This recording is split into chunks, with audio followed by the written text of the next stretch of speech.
reunited, and it feels so good. It was a song by Peaches and Herb from a long time ago. Welcome to the Krueg Show meets the John Chapman Experience. Johnny's back from his vacation. I'm back from whatever the heck I've been doing, and it's time to go. It's time to go. It's time to talk about a little Niner football, a little OTAs, look ahead to training camp. We're going to do all of it right here, right now. Come on aboard.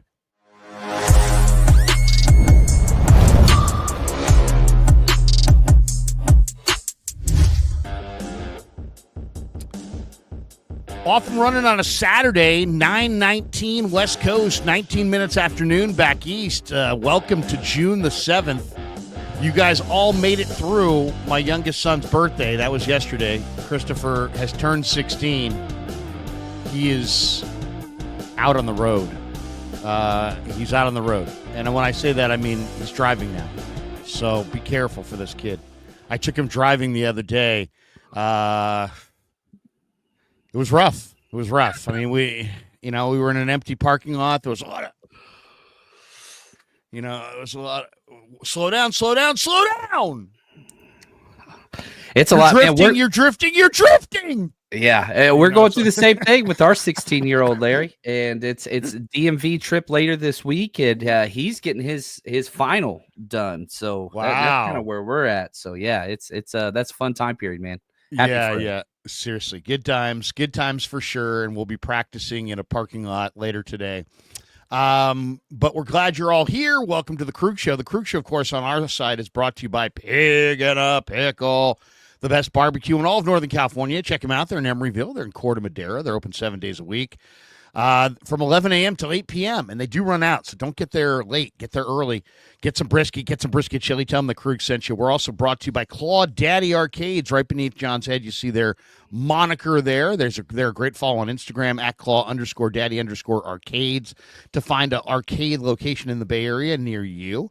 And we're also brought to you by our good friends at Sharp Corner Sports Cards and Collectibles. They're at 205 Cypress Avenue in Pacific Grove, California, on the Monterey Peninsula. My good friend Anthony Catania is at 831-521-5264, and he's a great follow on Instagram at Sharp Corners 831 on Instagram. And last but certainly not least, LearnKey Upskill Academy. The show is sponsored by them. They're an online learning platform designed to get you job ready in 6 months or less.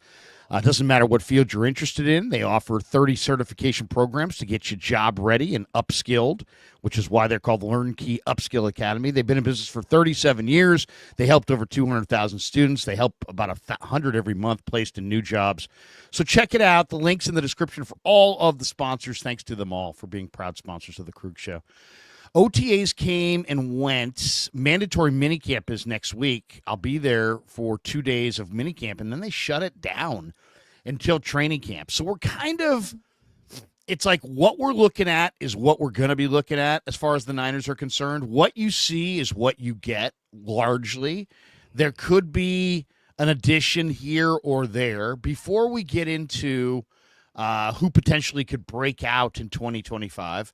John, you've read a bunch, you've watched a bunch on the OTAs, the Niner offseason.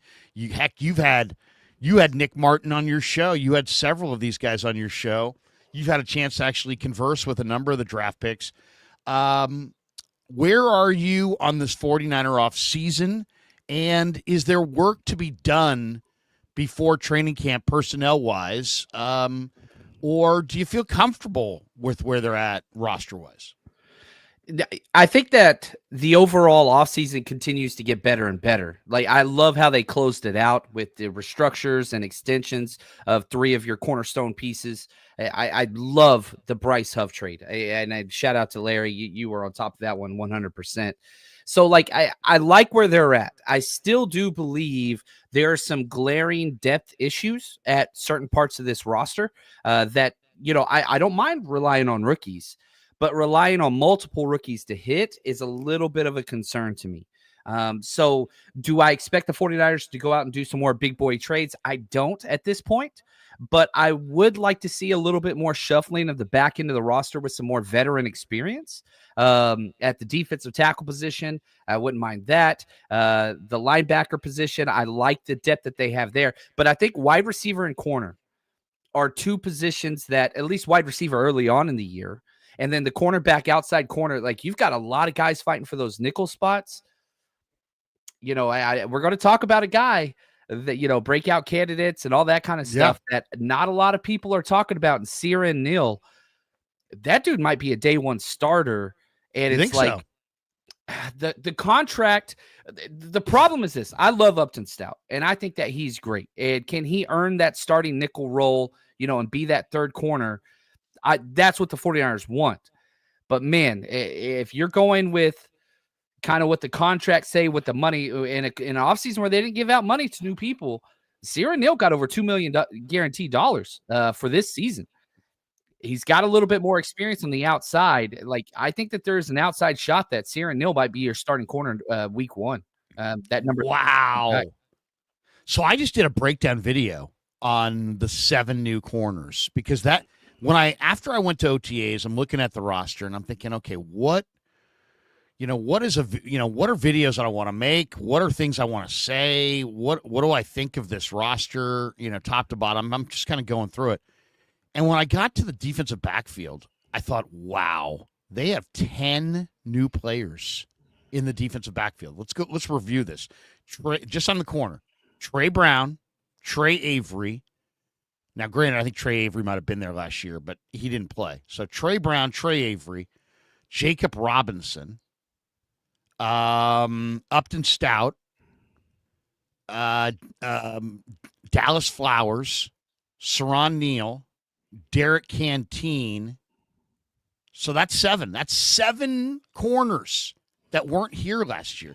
And then if you go to the safety position, you got to add Jason Pinnock and Richie Grant and Marcus Siegel. So you add that together, right now they have 10 new defensive backs in their defensive backfield room.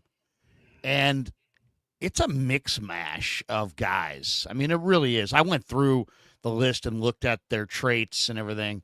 Trey Brown's considered a special teams ace. He's a veteran. He hasn't looked great. Trey Avery is a guy who's better in zone than man. He actually has looked pretty good. Chase Lucas has been on this roster before. I think he's too small. I think he's very popular with his teammates, but I don't think he makes it.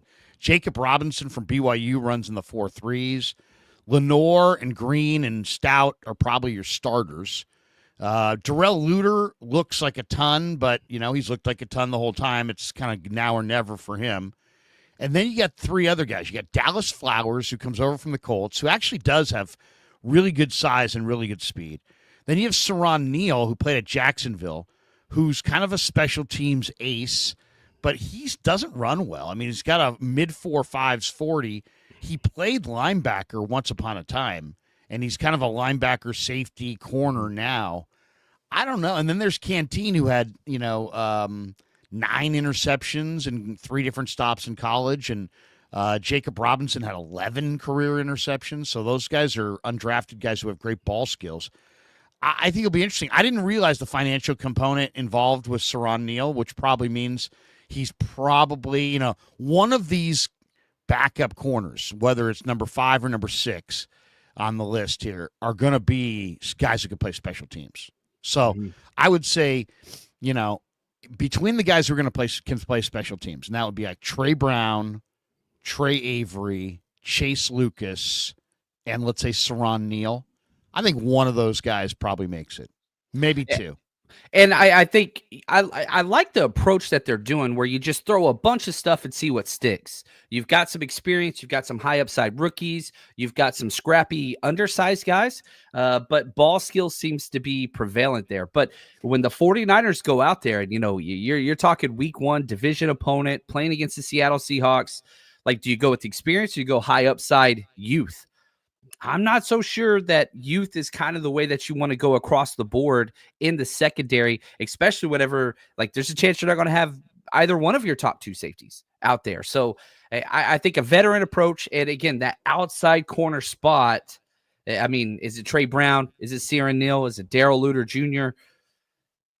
We'll have to see how that kind of looks. And, thankfully we have time to go through that. You've been at OTAs just crushing it, man. And appreciate all the content you brought, all the interviews and all the videos. Good Lord. Great job, Larry. Thanks, But man. who's going to be that guy?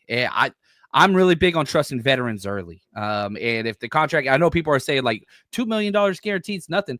In an offseason where they gave out no guaranteed money to any new player besides Luke Farrell, I think that it says something. And so we'll see how it shapes out. But I think Sierra Neal has a shot. No, I think you're right. I think you're definitely right. It's going to be wide open. It's going to be absolutely wide open. And it's going to be an incredible competition. And I don't know if there's, we know Upton Stout's got the inside angle at the job. One thing I have heard is I've heard that the Niners really love the brain of Marquise Siegel. Now, Marquise Siegel did not play in the OTAs. He was in civies. I don't know what his injury is. But a couple people that talked to, we talked to the coaches this week, and I talked to the ones I wanted to talk to. I didn't get a chance to talk to the DB coaches. But Leonard Hankerson, the wide receiver coach, didn't talk to him, didn't talk to the DB coach. But Marcus Siegel had 4.37 speed, and they think he's got it all between the ears as far as free safety. So I would not be surprised if and Pinnock and Richie Grant, I think, have looked really good. Richie Grant had a fantastic practice the other day where he made like 5 or 6 tackles, and Pinnock, you can tell he's an alpha type guy. He's a leader. He's a talker. He's a guy that I think is going to be in the mix. He's one of Robert Saleh's favorites. So I don't know. I mean, you need 10 DBs. You need 5 safeties. You need 5 corners. Their 5 safeties, let's just say, are Brown, Grant, Pinnock, Siegel, and Odom until Malik Mustafa gets ready. Probably Mahoney gets cut. And then your 5 corners are Green, Lenore, Stout, I'll say Luter, and maybe Saran Neal. That could be your 5. So it's going to be interesting, but there's going to be a lot of competition in that defensive backfield for sure. For sure. And the question I would have is, are they good enough? Is it good enough? I mean, I was looking at their schedule. I mean, every week there's really tough receivers that they have to go up against, and it's going to be really baptism by fire for a lot of these young DBs and these kind of borderline DBs to see if they can make it. If I could add a player, I think I would try to add a wide receiver. There's talk about, Asante Samuel Jr. corners and Amik Robertson could be traded, and Jalen Ramsey could be traded, and the guy from Green Bay could be traded. And I don't know. I just don't see the Niners, maybe at the cut down, I could see them doing something, or if there's some injuries. But I think they've got a lot of bodies there that they want to sift through on the perimeter on defense. But the perimeter on offense, I think you could use one more guy. Because, if you really look closely at the Niner receiving core, Ayuk's not going to be there probably until Thanksgiving. Pearsall's had injuries. We just don't know. Jennings is a good possession receiver, tough guy, but, he's not fast. And then Demarcus Robinson had a great practice yesterday or 2 days ago. He looked really good. He was all over the place. Jordan Watkins has looked good. Cowings looked good. Bergen has not looked good. He's been juggling punts, and to me, that's what he does is catch punts. So it's like, I don't know if he's going to make it. Isaiah Nayer has definitely shown on the practice field a little bit of Malik Knowles, but they could use another receiver. I'm not saying I like the idea of Malachi Corley, a younger receiver who you could cut or put on the practice squad or develop, or that you might be able to get cheaper. Other people are saying Amari Cooper and Gabe Davis came in for a workout, and there's other people out there as well that are being. Keenan Allen's name has been floated out there. A number of veterans. If I could get one more wide receiver, I think I'd feel a little bit better. Yeah, outside. Like you've got a lot of the slot guys. I love the addition of Malik Knowles. He was one of the guys I was really big on coming out of the 2023 draft. He fits that kind of yak gadget guy role, which the 49ers actually don't have on this roster anymore. It used to be all guys like that. Now, with the addition of Brock Purdy, they're going with more horizontal separation. But I like Malik Knowles. I think that You think he can provides be something. a Debo? You think he can play the Debo role? I mean, that's what he did at K-State. And Yeah. he was, he was at his best when the game mattered most, whether it was punt returns, jet sweeps, handoffs, screens, he has that electrifying break tackle, kind of special wide back look to him. And he just hasn't been healthy in his 2 years. So can the health finally stick?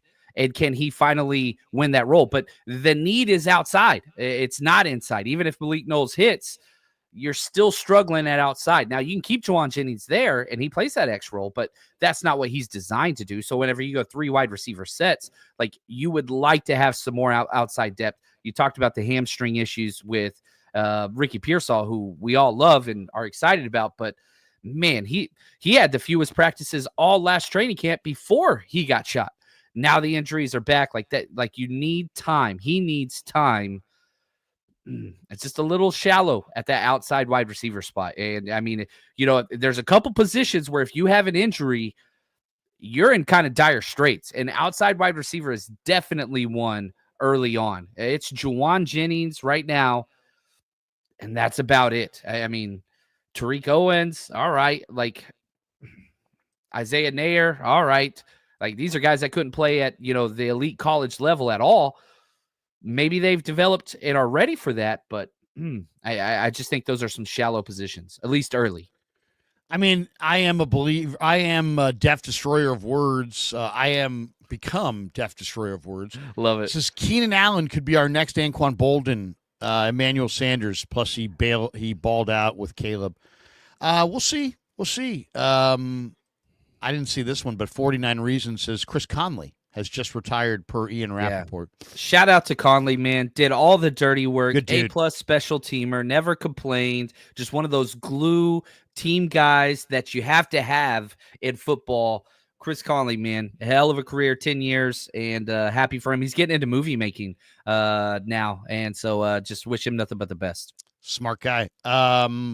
Angel Corral. Happy birthday, Christopher. Don't worry, you'll get your license, bud. Yeah, we'll see. We'll see about that. It's all predicated on how he drives, damn it. David E. says, thoughts on Lombardi as quarterback coach. I don't know if he could run his YouTube channel and be quarterback. Oh, different Lombardi. He's talking about Mick Lombardi. Oh, Mick Lombardi. I give it to David. I think he could do it. David as the quarterback coach. We talked to Mick Lombardi just for a minute, and I mean, I only got a chance to talk to him for a minute, so I didn't get a lot of deep dive material on anything from Mick. I did ask him about how important it is for coaches in June to get away, and he's like, yeah, man, I mean, we spend such crazy hours in season that if we don't spend this June month really hunkering down with our families, we're doing ourselves a disservice. This is kind of like the calm before the storm. And then we're going to devote everything we got to football, and our families all get it. So it's like, it's really vitally important that these guys go on vacation and really don't come to this facility and really don't think football during this June off time, because this is the only off time these guys get. And then in July, there's no like, hey, my kid's got a recital, fuck your kid's recital. Sorry. We have the Rams coming up, and that's going to take precedent. So, you know what I mean? Or we have whatever coming up, and that always takes precedent. But as far as his thoughts on him as a quarterback coach, I'm a believer that you want to change the coaches a little bit from time to time because you get a fresh perspective instead of the same 9 or 12 or 15 anecdotes or things. You get a little bit of different things to think about. So I think it can be good. Obviously, he's got to be competent. Greasy was, a former NFL quarterback in his own right. This guy is, what he's going to focus on, I don't know. But, it's a challenge here because you've got Brock Purdy, and Brock Purdy was better in 22 and 23 than he was in 24. Part of that is because the line wasn't good. Part of it is because his weapons got hurt. Part of it is because he held the ball too long. but I think Brock wants to, be more efficient and get the ball out of his hands a little quicker and not hold it as long and not wait late in the down so often as he did last year. So I think there's a little bit of that. And then you've got Mac Jones and you've got Mordecai and you've got, the growth and development of Curtis Rourke. So I think it's going to be a positive. Yeah. I do have some thoughts watching the quarterbacks. I think Purdy looks the best I've ever seen him. I think he looks decisive and strong. He just, I don't know if the contract gave him more confidence, but he just looks very, very good. And then Tanner Mordecai, who's in year 2 in this offense, also looks spectacular. He had one run. Now, granted, it's a quarterback run in practice, so you don't want to put too much on that because a lot of times that means that he couldn't find a guy to throw to. But Tanner Mordecai has 4.46 speed, and it really shows. And he probably has the best arm strength of any of their quarterbacks. It's not close, man. I remember seeing 4 come in training camp, with like the 3s and whatever, and the ball comes out, and all the wide receivers are like, "Whoa, calm down!" Like that it shows up quick, man. He's got a good arm on there. So Dieter and I went bold predictions, and I'll throw this to you as well. But my bold prediction was Tanner Mordecai is going to beat out Mac Jones because Tanner Mordecai looks way better right now than Mac Jones. But granted, he's got an advantage. But that was my bold prediction. Dieter's bold prediction was that the Niners' offensive line would be a top 5 offensive line this year. If that happens, the 49ers won the division, and it's not close. Yeah, that would be a good one. That would be a good one if that happens. Before we get to John's bold prediction, Flippin' Shrub says, why keep Trent Taylor? He's IR now, but still, he ain't going to be around. So, like, the process, the way that works is you can't cut a player who's injured. So you put him on the injured reserve, like the IR/reserve. There's IR active, PUP, and all that stuff. So, like, he's not allowed to play a snap for the 49ers now in this 2025 season. So what's going to happen probably in about 3 to 4 weeks, they'll release him on an injury settlement. So there's 0% chance Trent Taylor can play, but you're not allowed to release him. This is the process to get him off the roster. So he will be removed on an injury settlement probably in about 2 to 6 weeks. I think, in short, Flippin' Shrub is going to have as much impact as Trent Taylor this year on the roster. He's not going to play. So, yeah, don't spend any time worrying about Trent Taylor. But thank you for the $1.99. All right, do you have a bold prediction before we get into who potentially could break out in 2025? Yeah, but people aren't probably going to like this because everybody likes the shiny new toys, and I think this is not a negative. I think D. Winters is going to be the starting number 2 linebacker early on in the year, and not that is an indictment against Martin at all. It's just I think that the best way to bring about Nick Martin, is to be that number 3 and then earn the number 2. I know, I asked Nick personally, like, are you starting next to Fred Warner as number 2 week 1? He said, hell yeah, I am. Like, I didn't even get to finish the sentence. Like, he has the right mindset. He has the right attitude.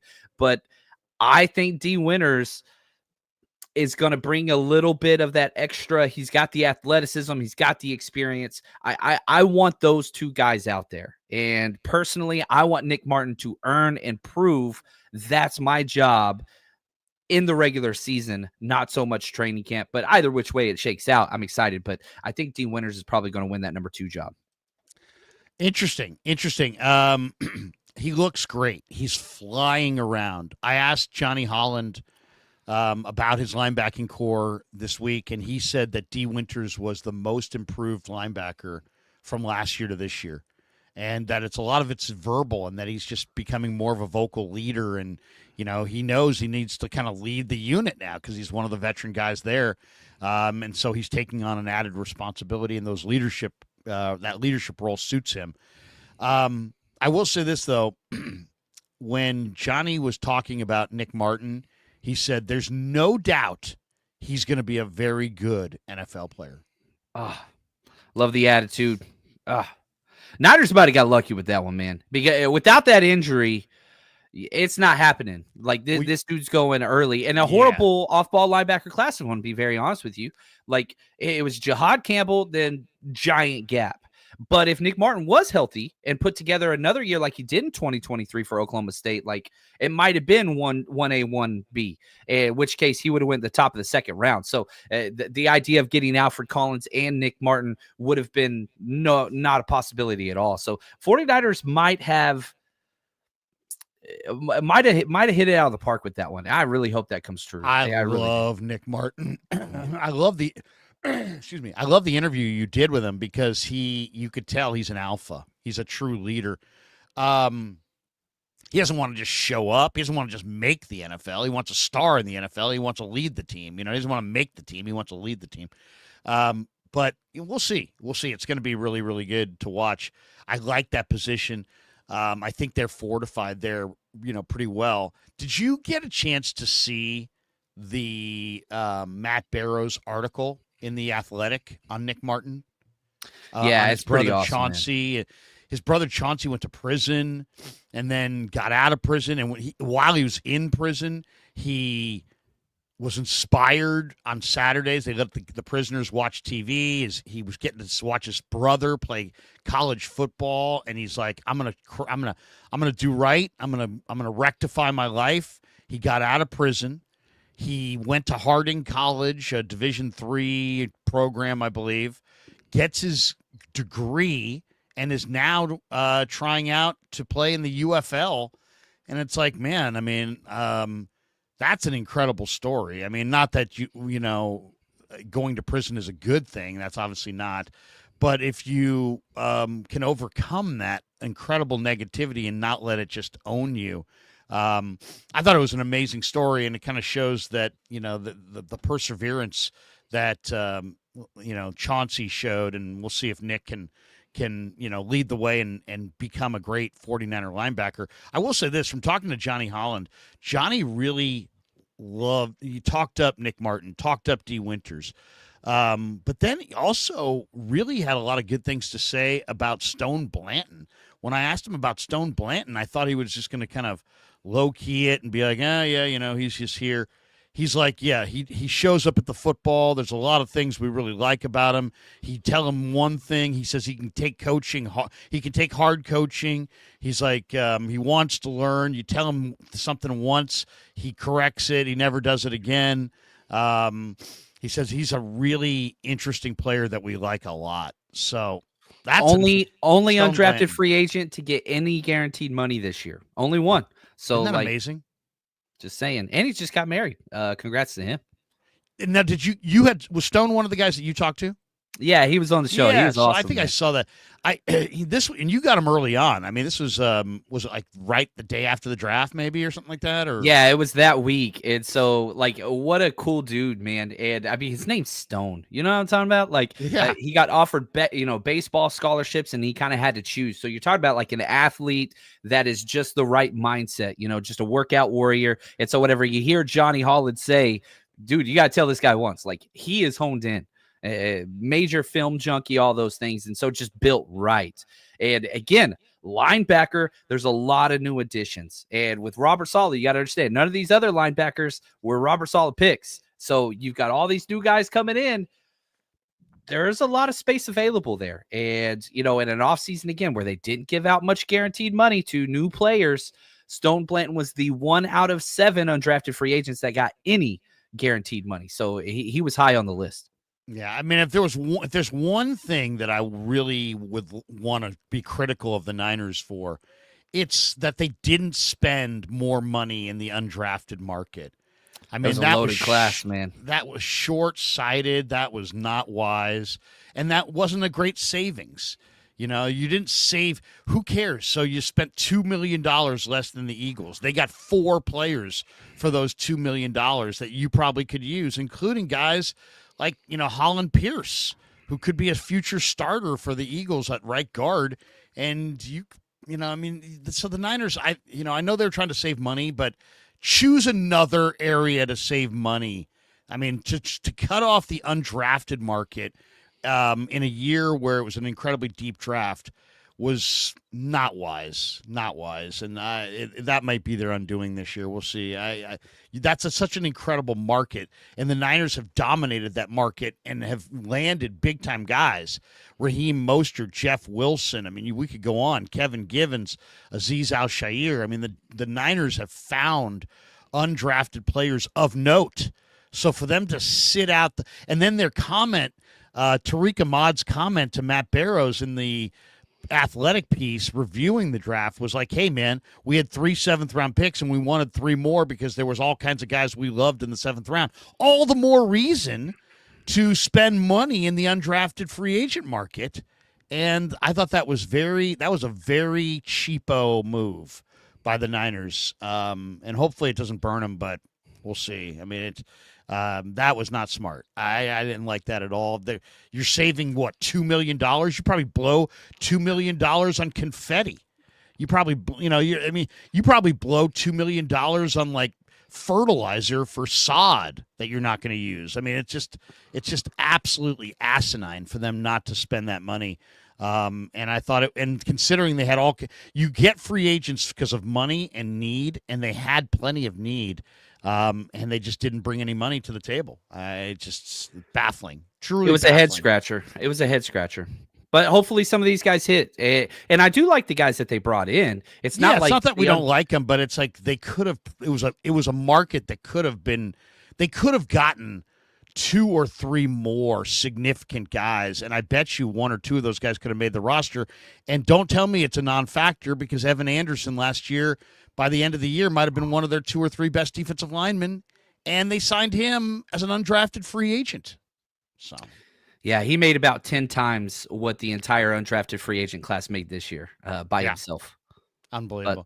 But excited to see what he's going to do this year, though. I'm pretty psyched for Evan Anderson. Now, it was a little bit you go get not 1 but 2 absolute beast run stuffers. Like, that's what Evan Anderson was. Now you have 3. And so, like, what is going to be the opposite? Where's the true 3 techniques this year? That's one of the ones where it's like, Sebastian Valdez, another one of those undrafted free agents. Like, he's one of the only true 3 techs that you added, that kind of 6'2", 6'3", 300-pound slasher role. Like, you don't have a lot of those guys anymore. That's how you used to build your defense under Robert Saleh. Yeah, we're seeing a little bit of evolution. It's kind of fun. Well, I'll tell you, the 3 guys that really shined to me of the new guys in the mini camp were C.J. West, Jordan Watkins, Nick Martin. I thought Martin had a couple of real amazing plays where he showed great speed. C.J. West, the power in his hands. I even said it to Kasarik. I'm like, man, I know you've been around this D-line for a while and you've coached a lot of different guys, but I go, where are C.J. West's hands on the hands chart as far as, the greatest hands you've ever coached? And he's like, they're powerful. They're violent. He's like, let's just say this, his hands are advanced. I'm like, yeah, there's no question. His hands are advanced. I mean, when he comes out of his stance, he rocks the guy back in front of him. And there was a couple times where him and Evan Anderson this week got knockbacks, and you could see the GAs running the bags just go flying, and you see Chris's eyes open wide. And I heard him say a couple times to CJ and to Evan Anderson, great knockback. So the power in the hands of West and Anderson, unbelievable. One of the best things when you're watching D-line tape in the all 22 is you see the offensive lineman and you see that helmet pop. You know what I mean? Like, that's what you're looking for. And so, like, when they engage and they strike and you see the offensive lineman head, just the helmet, lift, it's just like, and that was consistent with CJ. It was absolutely consistent. And you got Alfred Collins, who, yeah, he's violent, he's strong, all that, but it's different. Like, he's a true 2-gapper that reads blocks, and he uses his upper body strength to stack and shed and toss the offensive lineman out of the way, whereas CJ just goes through your soul. You know what I mean? Just like, it's just violent, and that head popping back. It's poetry in motion, man. It just makes me happy on the inside.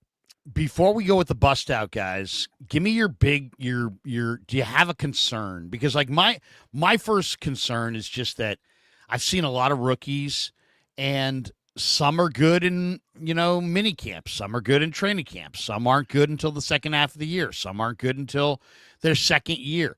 And as you stated, the Niners kind of need C.J. West, Alfred Collins, Mikael Williams, Nick Martin, Upton Stout, Marquise Siegel. They need all these guys to not be hurt, to not be guys that take a year and a half to adjust.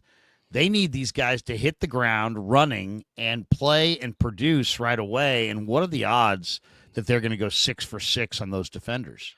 Yeah, it's almost impossible. It's unheard of. But you're hoping the system, the opportunity, and they all hit.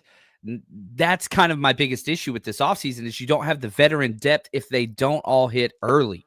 So, here's one of the things that I really wanted to talk about, Larry. So I'm going to kind of I want to steer this conversation just a little bit about concerns. You nailed Jordan Watkins, and shout out to you because this is one player that you and I disagree with. Now, right. I want Jordan Watkins to be a baller, and he has shown early on, all right, like this dude belongs. You get positive stuff from Brock Purdy. You're getting nice highlights. He's getting separation, all those things. My concern, and this is where I want to turn it back to you, he is at his best in shirt and shorts. He's at his best in the combine. Everybody talks about why they picked him. They're all combine. Can this translate when the pads come on and Demo and Renardo Green start getting physical? That's one of the ones I want to see. And I hope so, because if Jordan Watkins hits, we talked about our biggest concern on offense being that outside wide receiver. That's what he does. And so is there a chance when the pads come on, he's going to shrink back a little bit? And is there also a chance this guy could earn a spot in getting snaps early in the season at outside wide receiver? Well, it's a totally different world for pro and college wide receivers. And I asked Shanahan about it. I'm like, why is it that rookie receivers struggle? And he gave me a real long answer the other day, and it was a good one too. And it was like, and he basically could have summed it up with there's just so much more complexity in the NFL, and that really would have summed it up. But what he was saying was like, hey, look, man, in college, like you look to the sideline, you don't even know a play. Some guy holds up a gigantic green card and just goes, look, you see green, and you're like, oh, I know my route, okay? Or he holds up a card that's like half red and half orange or something like that, and you know what that means. Or somebody just says to you, hey, don't worry, the next play is it's a run the other way, so conserve your energy. And guys, come off the ball like they're not even involved in the play because they're not involved in the play. Right. Yeah, Ole Miss does that a lot. When I was in the Canadian League, we were playing an early season game against a team called the Las Vegas Posse, okay? And they had added Tamarick Vanover from Florida State to their roster, and he was like one of the youngest players in all of Canada. And they gave me one tape, and they're like, "Here's his one tape. Go find something that we can use." And this is like 3-4 hours before the game, so I'm just rolling this tape back and forth, and I'm a young grad assistant, and I don't even know what I'm looking for. All I know is this guy was really fast. He ran 4.3s at Florida State. He left Florida State because he got in trouble, so he's in Canada now. So I'm like, well, he's obviously going to be really talented because he's a big-time prospect for the draft. So I'm watching him. I'm not getting anything out of it. So then one of the older grad assistants comes over and sits down with me, and he's like, what are you looking for? Before we start roll this tape, what are you looking for? I go, I don't know. That's the problem. I don't know what I'm looking for. And he's like, just do this. Put yourself in the mind of the receiver throughout the tape. Just try to, you played football, put yourself in the mind of the receiver as you're watching the tape. So I'm watching the tape and I'm studying this thing, and it hits me. After about 10, 15 snaps, I'm noticing that sometimes the guy's fidgeting with his gloves a ton, but only on certain plays. Certain plays, he's lining up, and the flap of the gloves is in the wind. You could see it flapping. And then other plays, he's walking to the line, and he's cinching it up really, really tight. And we watched 10 plays, 12 plays. Every time he didn't cinch it up, it was a run. Every time he cinched up those gloves extra tight, It was a pass play. He was giving away run pass coming out of the huddle by the way he adjusted his gloves. And I told the defensive coordinator, I said, hey, look, he's like, what do you got on Vanover? I'm like, I don't got much on him other than we should probably play off of him because he looks like he runs really fast. But the only thing I do have is I've noticed that he's really he leaves those gloves flapping on run plays and he tightens them up really like definitively coming out of the huddle on every passing play. He's like, really? And I'm like, yeah. And so he told our guys to key for that, and we smoked them by 40. I mean, we were all over them. And this receiver was giving away run pass, and he was a raw, young Canadian League receiver. And when he went out of the game, we had a harder time defending them because we didn't know run or pass. So I'm just saying, there are things that there's raw receivers are raw. But I will say this, especially as rookies. But this guy runs great, and he's very crisp in and out of his breaks. I will say this: you can tell some rookies get on the field with pro athletes, and they're like, "Oh shit, look at all these guys." There's none of that with him. This guy played at Ole Miss. They got all kinds of athletes. He's played in the SEC. He's not worried about the athletic competition. He's got a strut to him, and I really like him. To me, I hear you though. I'm a little. I don't know what to expect from him because he's a rookie wide receiver. On the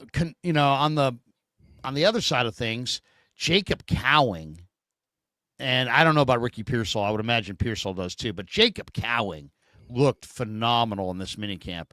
What I noticed is that last year he fell down a lot. This year, every time you're looking at him, you're looking at the back of his jersey. This guy has definitely gotten faster. Whether he's gotten faster, he's playing faster because he recognizes what he's doing out there. He looks really good. And it's not just that he's running well. There were some rocket throws.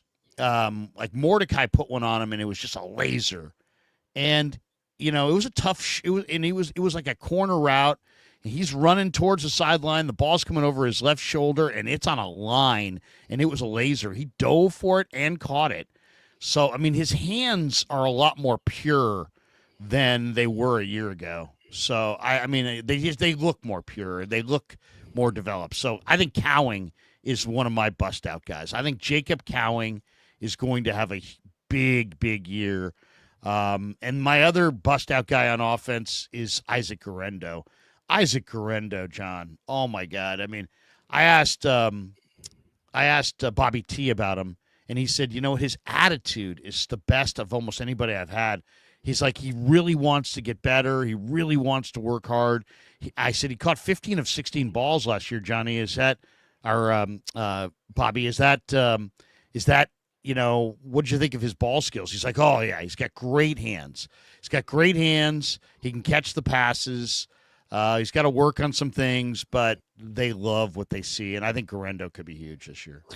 My thing is, Brock last year when CMC went out, he just kind of got rid of the checkdowns and for some reason would not throw it to Jordan Mason no matter how open he was. But it didn't seem to translate that way whenever Isaac Guerendo was in there. So there's definitely some more trust between Purdy and Guerendo. And like, if I could have it my way, which is never going to happen, like I want to see Guerendo and CMC in the backfield early on, especially whenever you're short at wide receiver on the outside. Like, man, go out there at some 21 personnel, 2 backs, have CMC motion out to be that slot wide receiver and allow Guerendo to get some carries, get some touches, get some checkdowns from that running back position early on. I'm not saying take CMC off. I'm saying use CMC as a chess piece, allow somebody else to carry that load and get, 5 to 10 carries a game up the middle. Because I think Guerendo's at his best when he has a predetermined hole. That's the jump I want to see is can the vision and the outside zone for Guerendo increase a little bit? Most of his big plays last year, even the clip that they put out on the swing pass, like when he knows the assignment and where he's supposed to go, Guerendo's at his best. When he has to allow plays to develop and see, that vision is lacking, or at least it was last year. Can that grow? But the opportunity's there. You ship Jordan Mason out.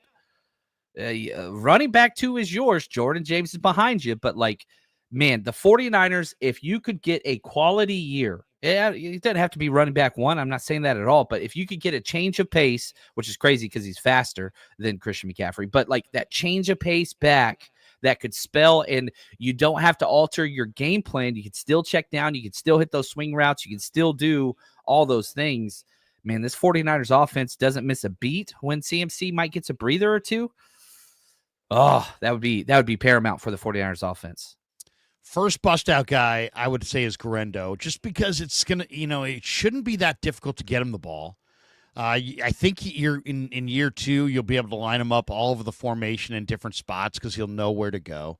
He really, Bobby T says it's really important to him to be good. When you watch this guy on the practice field, you're like, oh my God, this guy is it's like a dragster. It's like he's just his engine is just the legs and the power and the speed is just. It's off the charts, man. And the fact that he can catch the ball that well, I mean, I think he could be an absolute mismatch nightmare. My prediction is by the midpoint of the year, the guys who play fantasy around the league are going to be like, hey, Guerendo, because I think he's going to put up numbers. I think he's going to put up stats. He's too fast. He's too big. He's going to get like 3 touches, and he's going to have like 75 yards. And people are going to be like, whoa. Hey, Guerendo, and then he's going to get more touches, and he's going to get more yards, and he's pretty indestructible. So I think he's a bust-out candidate for sure. Do you have a breakout candidate, since we called this the new 49ers who could break out in 2025? I have a few that I'm going to throw your way, but I'd love to hear yours. One of the things I wanted to take place in the draft, probably more than anything, was adding that number 3 tight end, that move piece tight end. They didn't do it. And this was a great tight end class. And they passed on it. Away. Voluntarily passed. I mean, they could have had Jalen Conyers as an undrafted guy. Didn't do it. They met with him 4 times. And he was available. So I'm going to go with one of Krueg's 2024 gems. I just a year later, I'm going to go Mason Pline. Why can't he go into that move spot and just be that guy that, hey, we're in the red zone. We're going 22 personnel, 12 personnel, 2 tight ends. Allow him to be that red zone target. I'm not saying he's going to get, a 20 snap share a game or anything like that, but I think that he could pass guys like Braden Willis, pass guy like Jake Tonjes, pass those guys like Ross Dwelly, earn that number 3 role if he can contribute on special teams. That's kind of the big asterisk here.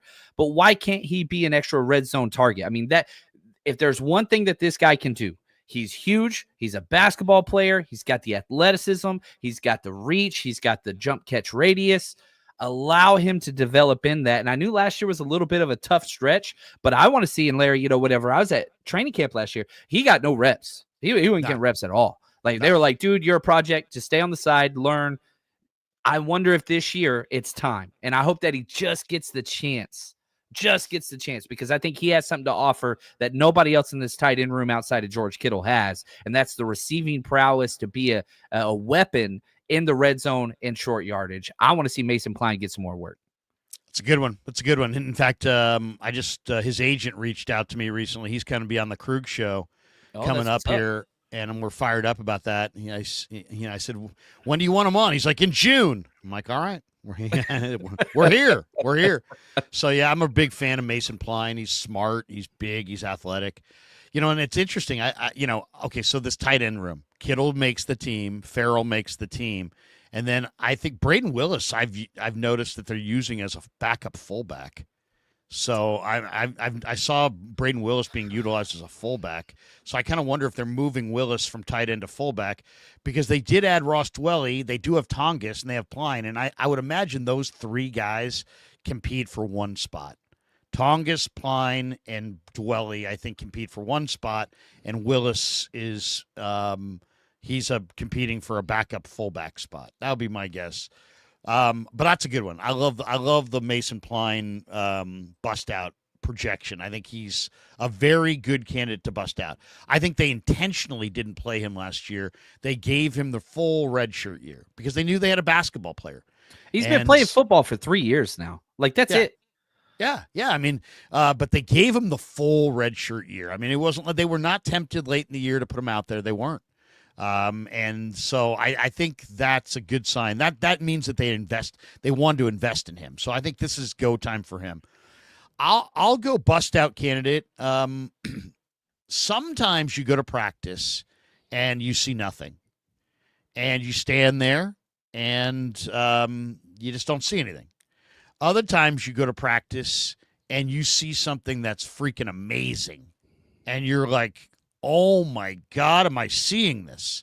And I would say, Brock Purdy's rookie year, when I went to minicamp, I was like, oh my God, this guy's mastering every quarterback drill.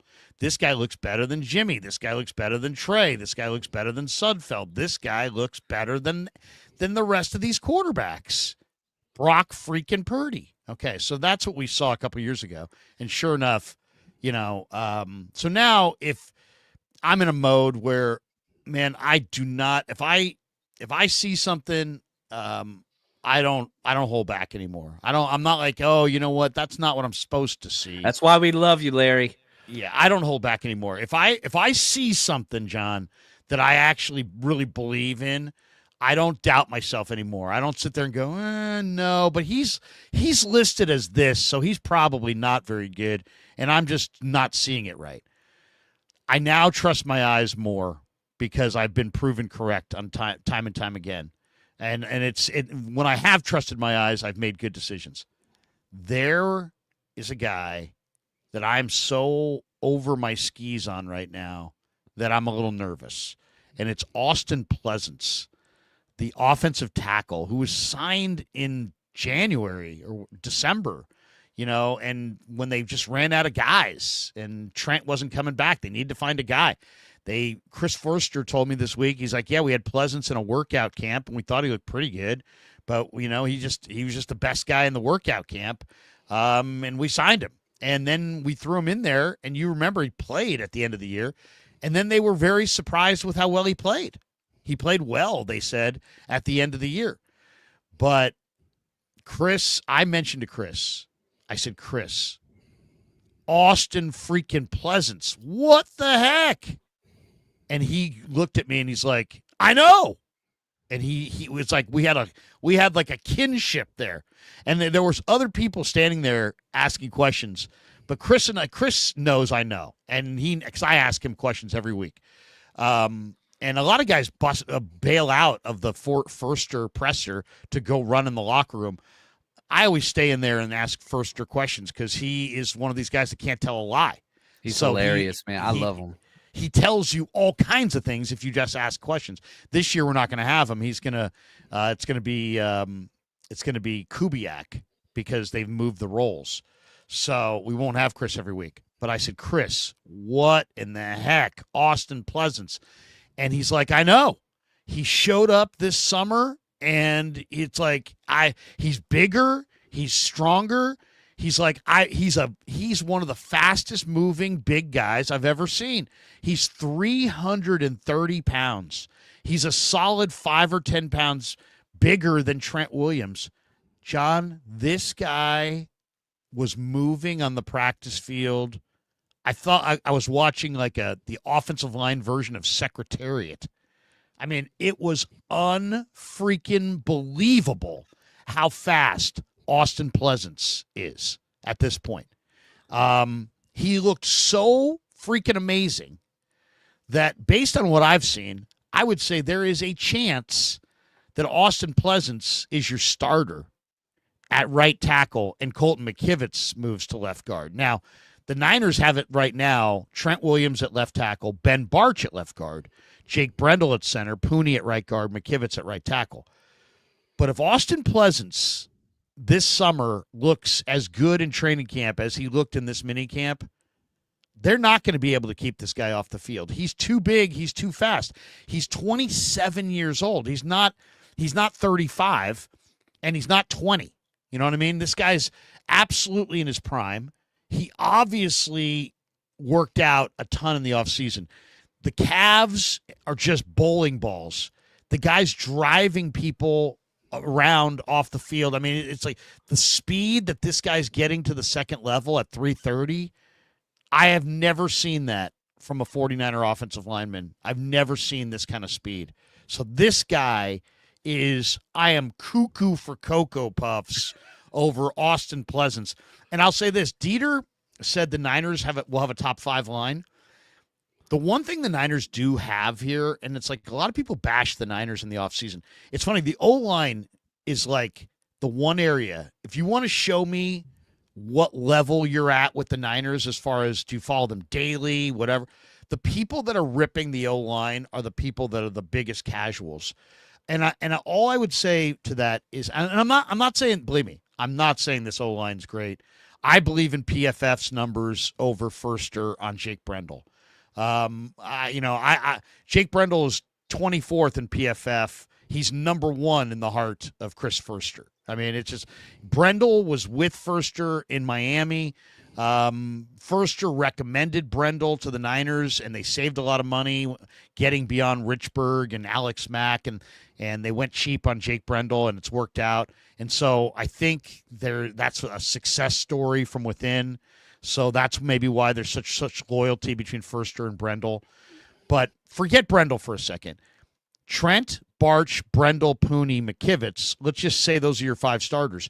Your backups are Austen Pleasants, Nick Sikel, who they are playing at guard exclusively now, Matt Hennessy, who I think looks better than Brendel at center, Spencer Burford, who's playing tackle, and Andre Dillard. And then you still have Connor Colby, and you have Drake Nugent, and I know he really likes Drew Moss. And I got Chris to admit this week, John, that he's coaching Colby and Pleasants and Moss harder than he's coaching the other guys because he sees the potential in them. And he admitted it. He's like, yeah, you're right. I see these guys have talent, and so I'm in their ear constantly. Chris Forster he's a beautiful dude, man. I love it whenever he talks. I mean, it's just awesome. It's just what an encyclopedia of just information and history and, scheme. Now the problem that I would have is that he does become infatuated with these guys to a fault. You talk about the Jake Brendel and all that kind of stuff, like whatever. Now, if I'm looking at just career pathways, Austen Pleasants and Jake Brendel, I mean, they are birds of a feather. Austen Pleasants has been on 5 practice squads for 5 separate teams. Right. And still young, and he's huge. My biggest issue with him, and just that smaller, I think he played like 40 snaps for the 49ers last year, whenever Trent got hurt and then everybody else got hurt. It was just like, all right, throw whoever in there. It was just the sudden change direction. He's got the length. He's got the size. I think he anchors well. I think that's probably his best trait. It's the sudden misdirection, set outside, going back inside. I like that you're talking about you're seeing the improved speed and agility. It's just that quick little, if they press outside to go across face, can he close that down? That seemed to be an issue for him in the run and pass game last year, but we're talking about a 40-game sample size. So the question is, what is the route for Austen Pleasants? Is it you put him as a backup tackle and you allow him to develop kind of like you did Jake Brendel, and then next year when Colton McKivitz leaves, you plug him in at right tackle, he's your right tackle of the future? Or is it just he's too good to sit there? I don't know. This is someone, because you got to pass Andre Dillard. Andre Dillard, he's a pass. And Andre Dillard got better in Green Bay than after Philadelphia. There's no doubt in my mind that Dillard is better off for having been in Green Bay. Who's that guard for Green Bay that's developed really nicely? Is it Toth? Is that his name? Or I forget which guard it is for Green Bay. But Green Bay is a good place for offensive linemen to go to develop. And I think Dillard definitely is a better player having been in Green Bay. I think the Dillard, Pleasants, Burford, that's going to be the competition for that swing tackle, those 3 guys. The other guys, Gutierrez and Alarcon, I don't want to say anything bad about anybody, but those guys I think are a step below. It's Dillard, it's Pleasants, and it's Burford, probably battling for 1 or 2 tackle spots. I know, and that's hard because do you release Burford? Do you say, well, Austen Pleasants has been around the league for a long time. We're just going to kind of Mason Pline. We're just going to stash him. He's not going to make the 53. We're going to stash him on the practice squad. Like Shanahan's notorious for these roster gymnastics. How do we manipulate things? Is he going to get one of those fake injuries that Shanahan gives like 2 guys a year? Oh, you got injured on the last day of practice. You're on IR. You're going to come back next year for us. How do you do that? Because even though if you're very critical of the offensive line, which I'm very critical of Jake Brendel, whatever else, not drafting any offensive tackles or centers 3 consecutive years, only team in the NFL not to do that. I'm critical of that. They do have the bodies. They have the numbers. Are they the quality of numbers? If you can get an Austen Pleasants or a Spencer Burford or Andre Dillard to step up and be that swing tackle, man, again, if this offensive line plays well, you're in competition at worst for division title. Like if this offensive line can gel and be a top unit, and if Austen Pleasants is about that, then that's huge. I think the depth would be awesome. Can he make the 53? There's a lot of guys fighting for that, but I love it, Larry. I appreciate that. And now we're going to be watching. How does he handle the quick, sudden changes of direction? If he can master that, hey, let's get him out there. It's going to be interesting because Barch is definitely looking good at left guard, but Pleasants is looking amazing. And just, if you want to get your 5 best offensive linemen on the field, he might be one of their 5 best offensive linemen. We'll have to see. And Connor Colby is another guy. I asked Chris about Connor Colby, and he's like, look, Iowa's got such a good system, and they're really, really well coached. And a lot of times it's hard. He goes, Chris said, and Chris made a good point, actually. He's like, their system is so similar to us that you have to really fight yourself when you're watching the film saying, do I like this guy or do I just like the fact that he's doing what we want him to do, kind of a thing. But he really likes Connor Colby, and Connor Colby made 50 career starts at Iowa, and we'll see. We'll see. I think Connor Colby is going to show up this summer. Another guy. I just want him to make the roster. I don't want him to do what they did to Jared too. Kingston. Like, could you imagine if we just kept Jared Kingston? It's not the end of the world, but I want Connor Colby to have a multi-year chance. If it's not this year, that's okay. Just don't just keep that dude. Don't allow another team to take him, please. It's the most underrated aspect of team building is knowing who to cut and who to keep. Because look at this 49er team. They could have, if you cut somebody who goes somewhere else and plays well, I mean, are the Niners better off because Samuel Womack is in Indianapolis? Are the Niners better off because they didn't go with Deshaun Jameson, they went with Isaiah Oliver? If there's one thing that I could say is I wish the 49ers, the guys who run the personnel side would have a little bit more confidence to tell there's going to be, if you're going to be a good personnel guy, you have to get in the box and take swings. You can't just go with the safe route every week or every pick. You're going to have to take chances. So, are they somehow afraid to take chances because they missed on a few? I hope that's not the case. Sometimes I get that. I mean, so did they get rid of Samuel Womack because they didn't want to tell Jed that they signed some guy to $1 million contract and waste $1 million of his money?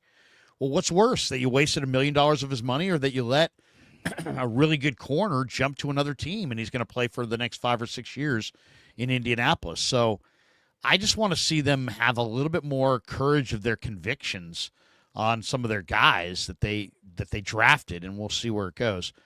I really think Tanner Mordecai looks good on the practice field. Now, somebody in here is like, somebody in the chat was like, Tanner Mordecai, here we go, butthead. Larry's got Tanner Mordecai jersey in his back closet in case Tanner breaks out.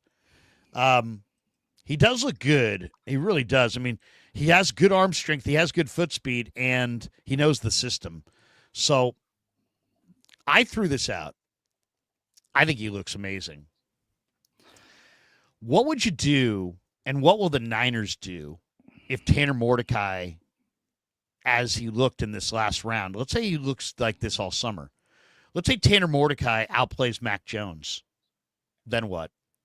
And I brought this up the other day because I was reading an article that Shane Steichen has done with Anthony Richardson in Indy, and that they may cut him. And I was thinking, you know what? What if Mac Jones has a decent summer, but loses out to Tanner Mordecai?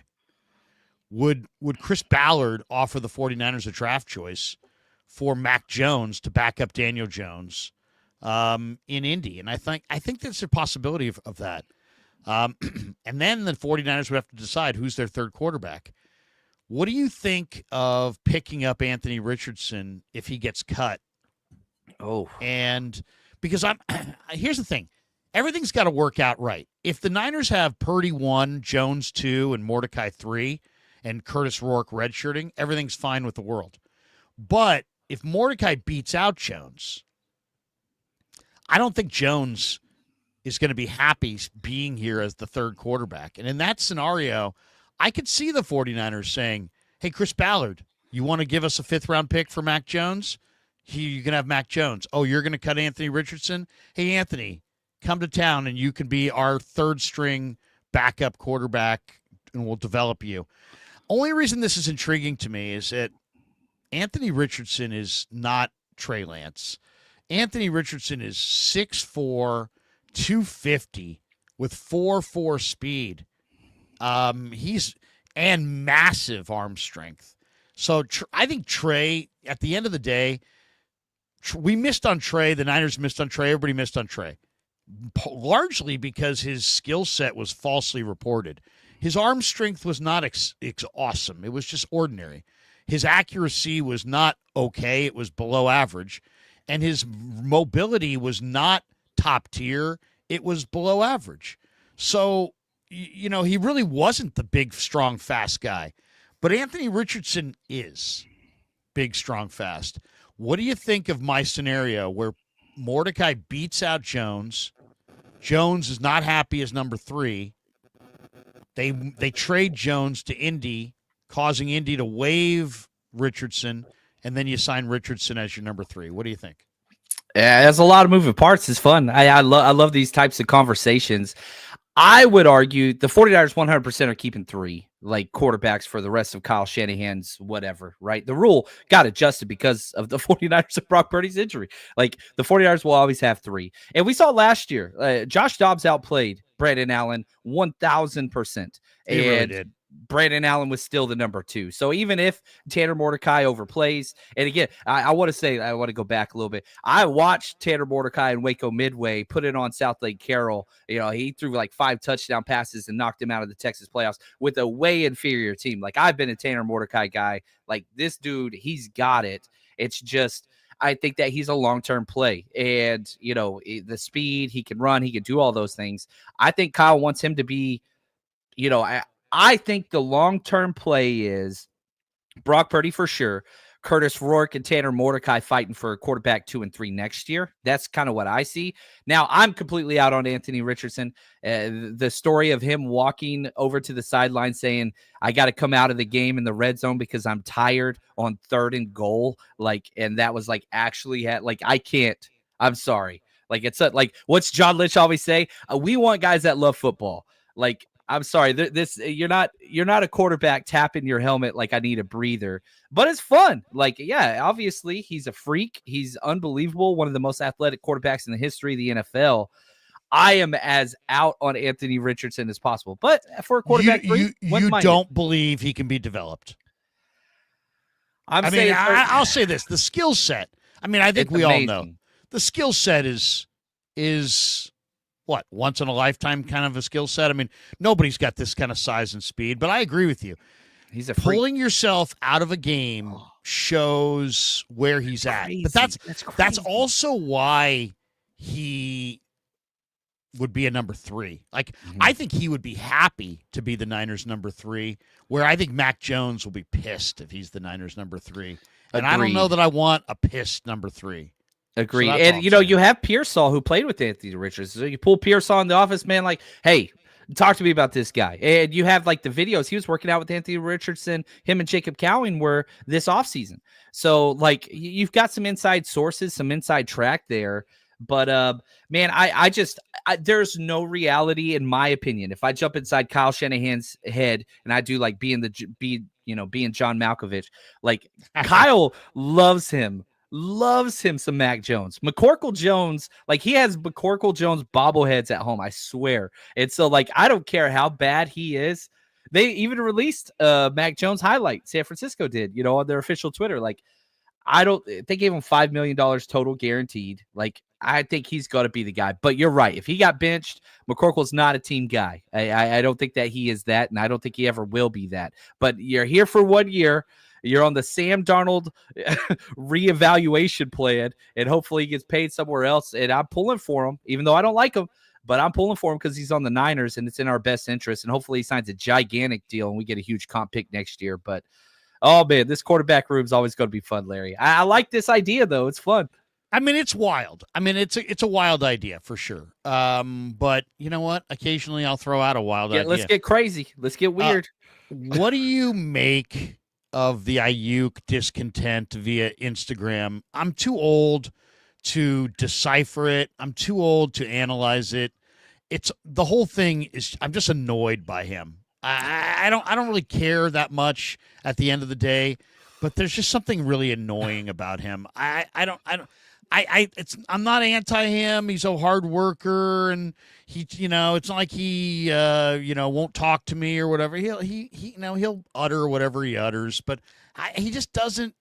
There's something wrong there, and I don't know what the issue is. But what do you make of Ayuk and the I don't know, is it discontent? Is it boredom? Is he unhappy about his deal? Is he not like Shanahan? Does he want to be traded? There was a report over the weekend that Terry McLaurin wants out, and immediately Jordan Elliott and some other Niner media people were like, Jordan, Jordan's the man. But Jordan was like, hey, Ayuk to the Commanders for Terry McLaurin. And you know what? I actually kind of think that makes sense. I mean, here's why I think that makes sense. We all know Daniels and Ayuk are guys. They're boys, right? Debo and Ayuk are tight. Ayuk is younger than McLaurin. Ayuk is signed. The other thing, I can make an argument that if I were the 49ers, I would rather have McLaurin this year healthy and then have the ability to, because I think the Niners I don't think they hate Ayuk. I just think they want to get out from underneath that contract.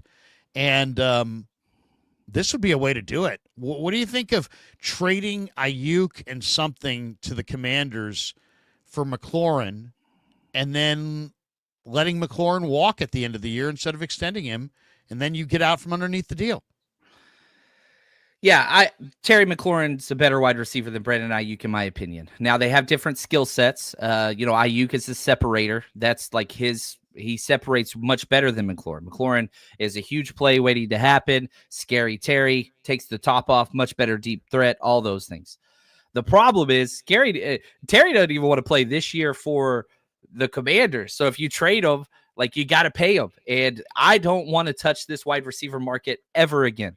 There's no way in hell that Brandon Ayuk is unhappy with his contract, because that contract is stupid as hell. It's the worst contract next to Javon Hargrave the 49ers have ever given out.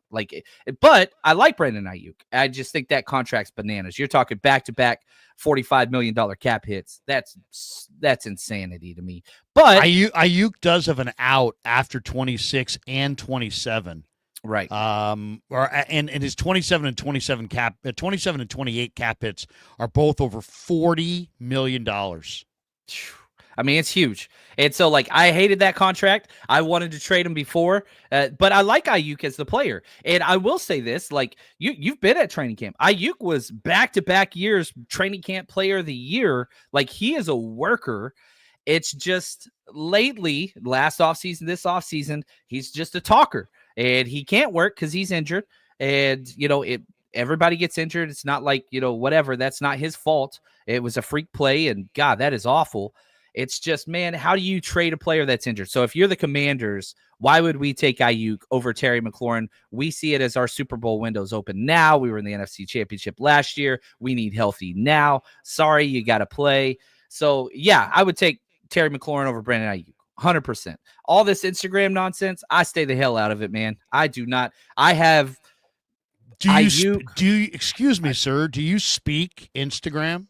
I do not. I pay somebody to run my Instagram, and I'm not an IG guy. I'm just going to be really honest with you. I'm a Twitter guy, which has its flaws as well. But I don't like spending my time on social media unless I'm posting or whatever else. I have no, it's funny. My wife and I were talking. We were watching some dumb reality TV show or whatever else, and she was like, "Isn't somebody having a baby?" And I was like, "I have no clue. I don't follow that part. I'm a football Isn't somebody guy. having a baby? I'm watching football. Yes. That's what I want to do. And there are people that do that. And I'm not saying that's a bad thing. I'm saying I don't want to do that. So I'm not following social media. I've had Ayuk muted the word Ayuk for a little while on Twitter just because I'm just I don't even want to know.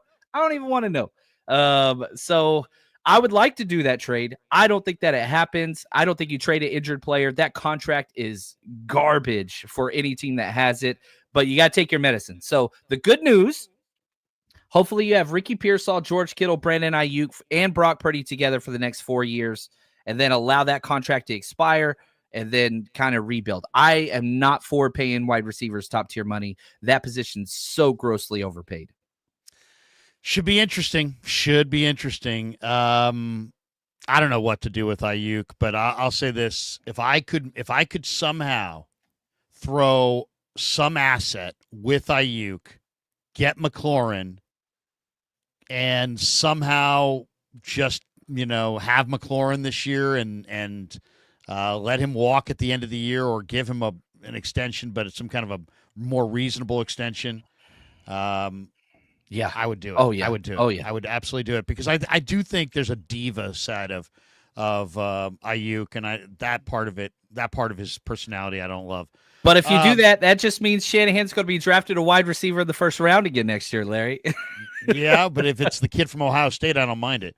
Yeah, I don't know if that hopefully the Niners won't have that high of a pick.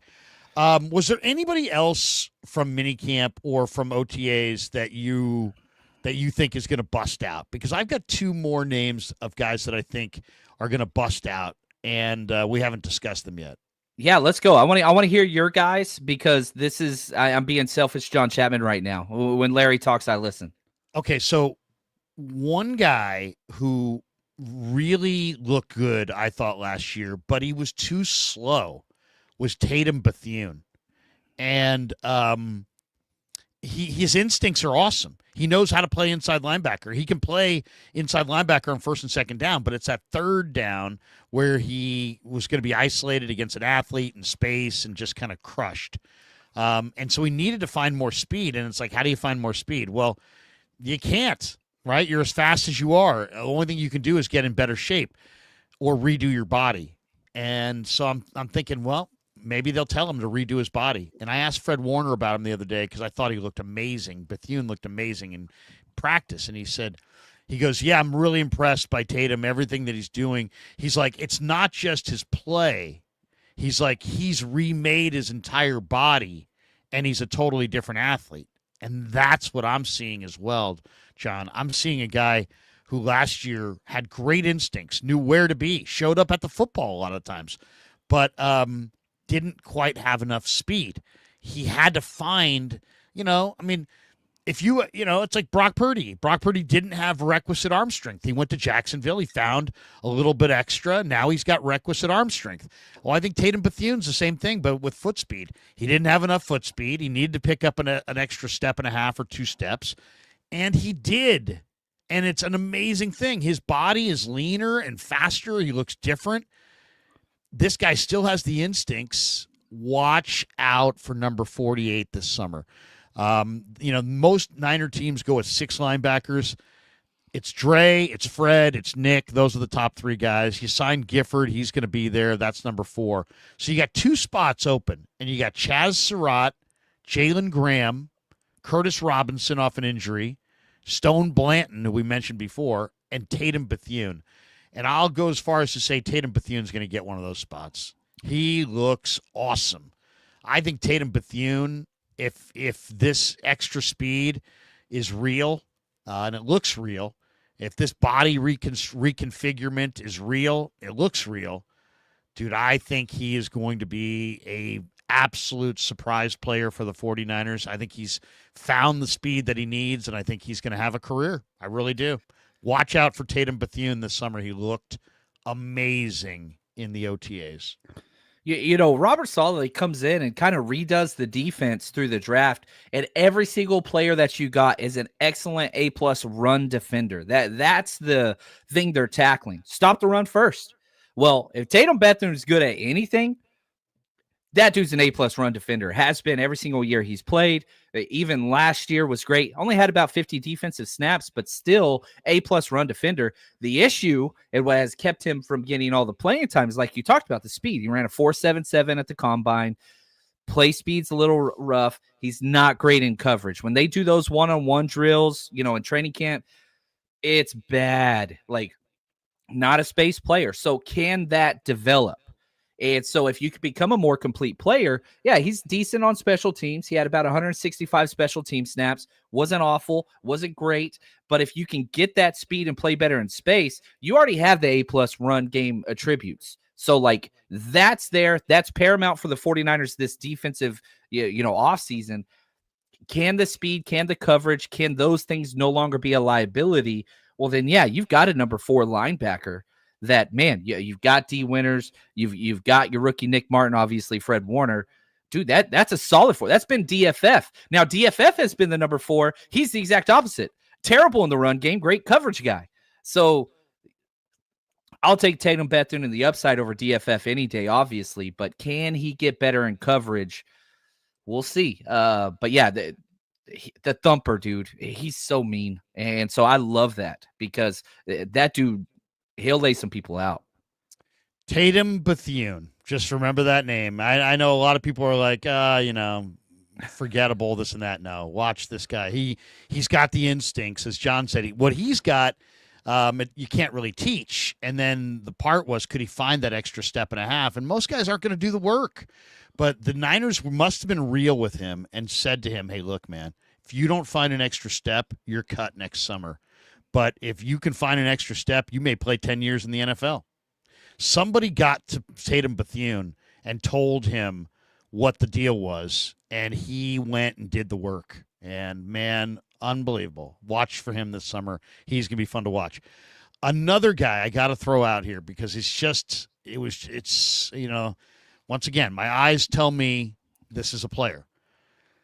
The Niners added this Sebastian Valdez from, played at Montana, and then he finished up for the UW Huskies.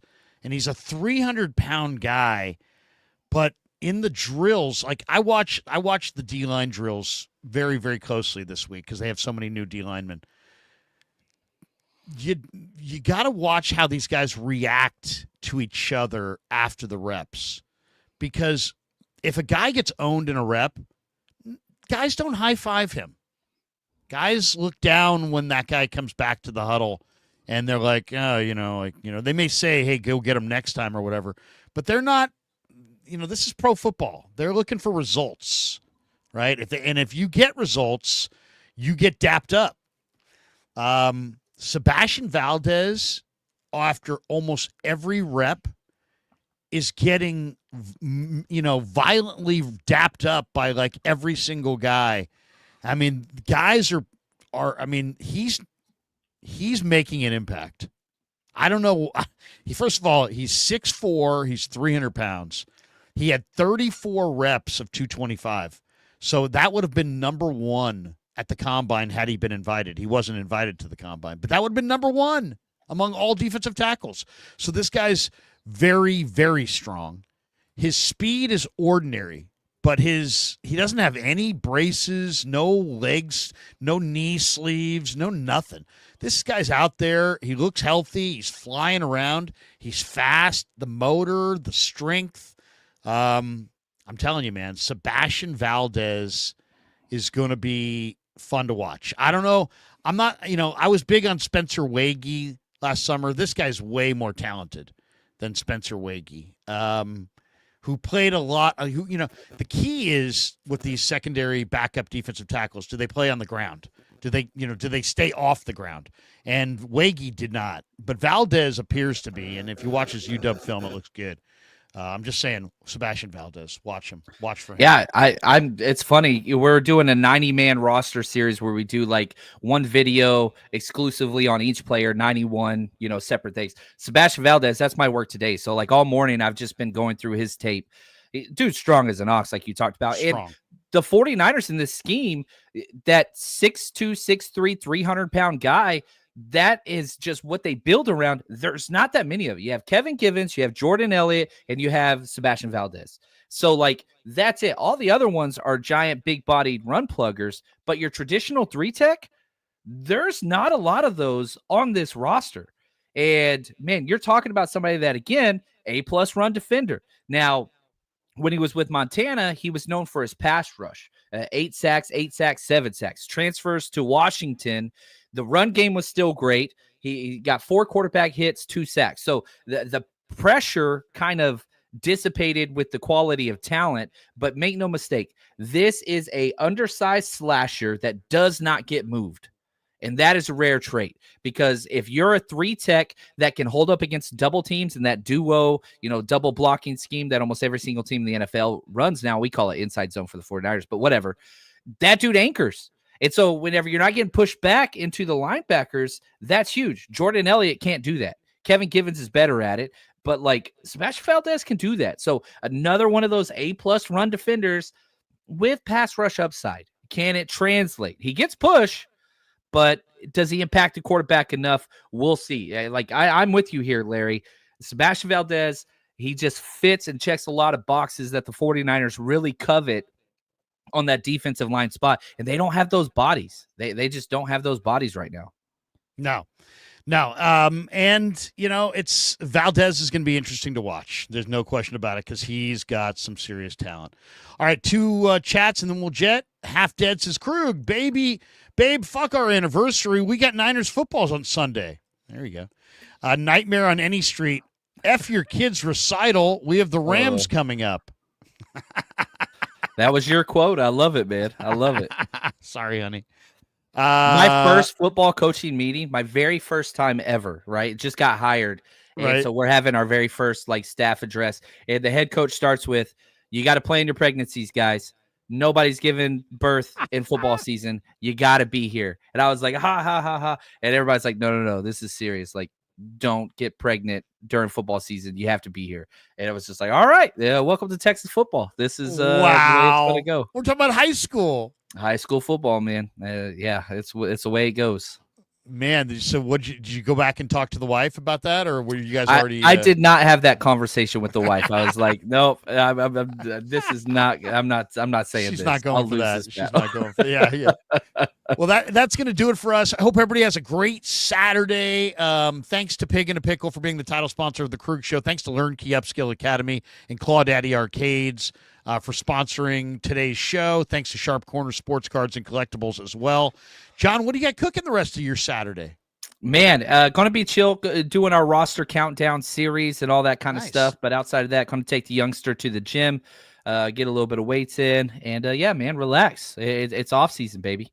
Seriously, man, I went to the gym the other day, and I'm starting to bench, heavy again. And I put up 2 plates for the first time since 2006. 2006 was the last time I did 2 plates.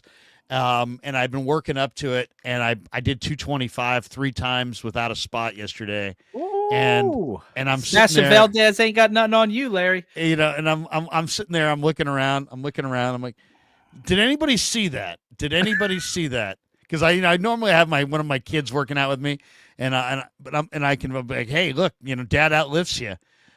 So anyway, I'm very pleased. I'm going to the beach in June, so I decided, you know what, I gotta start throwing the weights around and see if I can get back to my college lifting weight. Once upon a time, this guy used to be able to bench 275.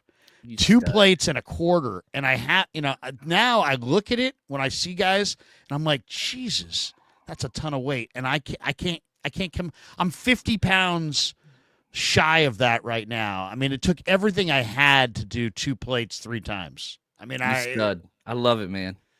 but you know what? You got to do it. You got to do it. If you don't use it, you lose it. On that note, thanks to John. Thanks to all of you. Have a great Saturday, everybody. Peace. Yeah, never met a man I've been scared of.